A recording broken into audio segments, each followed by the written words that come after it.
नमस्कार श्रोताओं। Are tales की कहानी यात्रा में आज हम महाभारत के पात्र कर्ण के जन्म की विचित्र कथा सुनेंगे। हम जानेंगे कि कर्ण का जन्म किन परिस्थितियों में और कैसे हुआ। धृतराष्ट्र, पांडु और विदुर के लालन पालन का भार पितामह भीष्म के ऊपर था। तीनों पुत्र बड़े होने पर विद्या अध्ययन के लिए भेजे गए। धृतराष्ट्र बल विद्या में, पांडु धनुर्विद्या में तथा विदुर धर्म और नीति में निपुण हुए। युवा होने पर धृतराष्ट्र अंधे होने के कारण राज्य के उत्तराधिकारी न बन सके। विदुर दासी पुत्र थे, इसलिए पांडु को ही हस्तिनापुर का राजा घोषित किया गया। भीष्म ने धृतराष्ट्र का विवाह गांधार की राजकुमारी गांधारी से कर दिया। गांधारी को जब ज्ञात हुआ कि उसका पति अंधा है, तो उसने स्वयं अपनी आंखों पर पट्टी बांध ली। उन्हीं दिनों यदुवंशी राजा सूरसेन की पोषित कन्या कुंती जब सयानी हुई तो पिता ने उसे घर आए महात्माओं के सेवा में लगा दिया। पिता के अतिथि गृह में जितने भी साधु महात्मा, ऋषि मुनि आदि आते, कुंती उनकी सेवा मन लगाकर किया करती। एक बार दुर्वासा ऋषि आए। कुंती ने उनकी भी मन लगाकर सेवा की।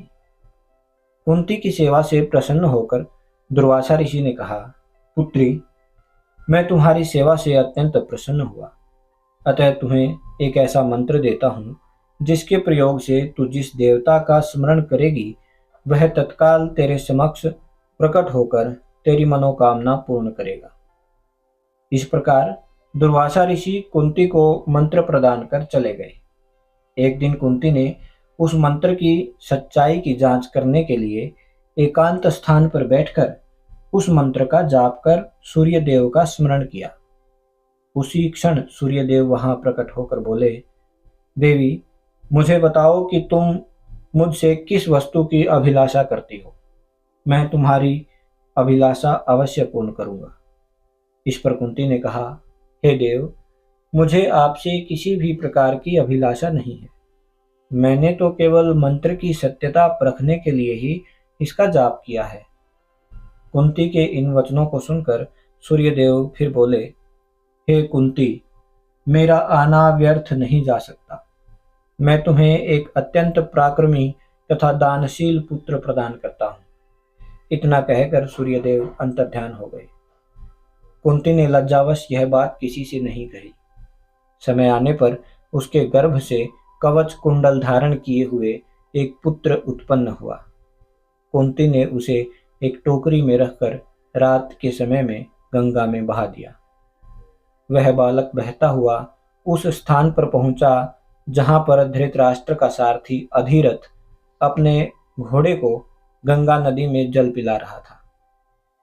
उसकी नजर कवच कुंडलधारी शिशु पर पड़ी। अधिरथ और उनकी पत्नी राधा निसंतान थे, इसलिए उसने बालक को अपनी छाती से लगा लिया और घर ले जाकर उसे अपने पुत्र के जैसा पालने लगा। उस बालक के कान अति सुंदर थे, इसलिए उसका नाम कर्ण रखा गया। तो श्रोताओं, इस तरह से कर्ण एक राजा की राजकुमारी के गर्भ से पैदा होकर एक राजा के सारथी के घर तक पहुंचा। यह थी कहानी कर्ण के जन्म की। हम जो कहानियां आपके सामने लाते हैं उनके बारे में आप अपने सुझाव हमें अवश्य दें। साथ ही इस वीडियो को अपने दोस्तों के साथ, परिवारजनों के साथ शेयर जरूर करें। धन्यवाद।